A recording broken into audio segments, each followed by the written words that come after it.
Thank you for tuning back into the Al Roker Show. And we up to our next segment, which is one of our favorite girls out there, Nikki Woods, has Tanya Barnett. Nikki, you there? Hey, we are here. How are you? We're fantastic. Tanya, how you doing? I'm doing fantastic. And yourself? I'm doing much better. So, Nikki, tell us what you got going on. Well, we are going to talk about a real wife movement and really look at what it's like to be a 21st century wife and what a woman needs to do to get ready. So, as you said a little bit earlier, I am so pleased to be talking to Tanya Barnett, who is the founder of this real wife movement that we're going to talk about today. So, Tanya, welcome to the show. Thank you. Thank you for having me. I'm honored to be here and super excited. No, we are super excited. We are super excited to talk to you, and I know a lot of people are going to walk away with some information that they may need. I know I have like 3 girlfriends in my circle who are gearing up for marriage, so I think it's really exciting to kind of get some instruction. So let's start here. Why did you start the Real Wife movement? Wow. I started the Real Wife movement because I wrote a book, Being a Wife Just Got Real, and after people started purchasing my book, they were calling me. Like, literally, I would get phone calls, and they would be sobbing on the other end of the phone saying, I love being married, but I hate my husband, or I love my husband, but hate being married. And so I realized that a lot of women in their mid-30s, early 40s, were married and miserable. And so a lot of it came from how we were raised or taught as black women how to be. And so we bring all that into our marriages. And so the Real Wife movement is to help us unlearn some of those behaviors and thought processes so that we can be better wives, which then turn our husbands into happy people, and then we have a productive and happy marriage.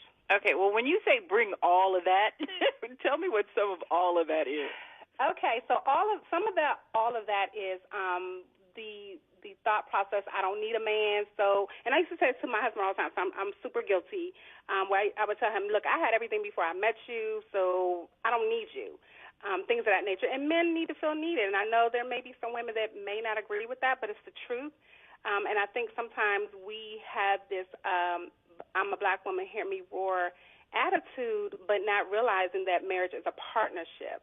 I think a lot of times we go into marriage and, I have what I have, and so if we aren't working out, then we could part ways because I'm going to continue with what I have. But I want women to go into marriage thinking, okay, let's work together. Yes, we are different. We are polar opposites. But what are some things that we can do that we do have in common? What are some things that we can work on together as opposed to calling it quits quickly?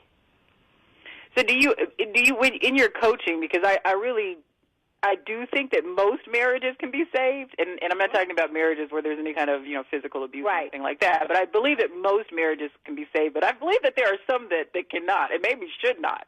Right. Do you ever get to a point where you do tell a woman to walk away? Definitely if there's any type of domestic anything, verbal abuse, emotional abuse, yes. And I even put that in the back of my book. That is, I have a domestic violence hotline in my book as well as on my website. So that is clearly something that I do not advocate standing for. However, if it is something where, he likes spaghetti mixed together and I like mine, separate like me and my husband, those things could be worked through. Even raising children, but it all goes back to communication. I think, they communicate about how to do the wedding, but there's really no communication about how to be married. No, and that's a good point, and I read an article about that the other day, and that's kind of what sparked me thinking about you, that people focus so much on just the status of being in a relationship that they really don't think long-term about what marriage is like. And I remember having a conversation with my mother, when my ex-husband and I were having some problems, and she was like, because my parents seemed to have the perfect marriage.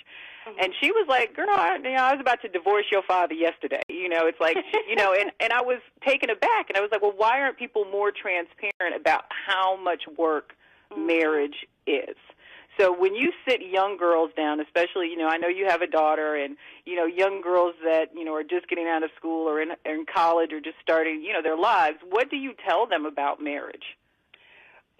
My starting point really, Nikki, is getting counseling, individual counseling for yourself, because a lot of us have baggage from our childhood. I had a mother who was super controlling, so I brought that into my marriage, where I was controlling my husband. I brought a child into our marriage, so I wouldn't let my husband be a father to her. So that's the first place that I always tell women, have you ever received counseling individually? There may be some childhood trauma, whether, they suffered through a divorce or saw domestic violence at home, or, had whatever issues people have. I say start with counseling, because my husband and I did counseling with the pastor. We went through our little workbook. We decided, okay, we want 4 kids. We want to live in a single-family home. But nobody's talking about, okay, what do you do if you have a father that wasn't in your life? What are some bad choices that you made because of that, and how that can directly affect your marriage? So I definitely tell anyone and everyone, especially the ladies that I coach, you need individual counseling. I can coach you, but I cannot counsel you. Do you think it's harder the second time around? If you've already been married and gone through a divorce, do you think it's harder to do it again? I don't think so. I've seen marriages that thrive the second time around. I do believe that those individuals coming in need to not hold that person to the standards of the other, their previous spouse, because I think that's just detrimental and it does not help the relationship. But I do think second marriages can and do work. I've seen it. Okay. So we were talking about the Real Wife Movement, and you can learn more about what Tanya does at realwifemovement.com. But I hear Seven has a question. Seven?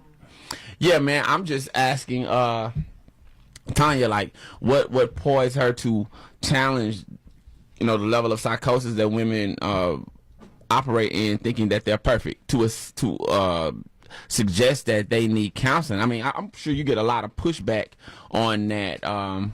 I know women will go to counseling, but most of the time, it's all kind of reasons why they don't need to go to counseling. I'm talking from past experience. I would think it'd be more difficult to get the man in counseling than the woman. But it's equal, believe it or not, especially for women who are, say, C-level women or high profile women. Counseling is an issue for them. But for me, it started because I had an emotional affair for over a year, and my husband found out about it via social media. Wow. And so, yeah. And so, so things really did just get real. Yeah, they did. Okay. Okay. And so I had to work through why did that happen? Here I had a husband where I was staying at home, going to school, homeschooling my children, cookie cutter, perfect life, type thing. But I wasn't happy, and it came from my childhood. So once I got some counseling and realized why I was seeking attention from men outside of my marriage, it went back to the relationship that I had with my mother.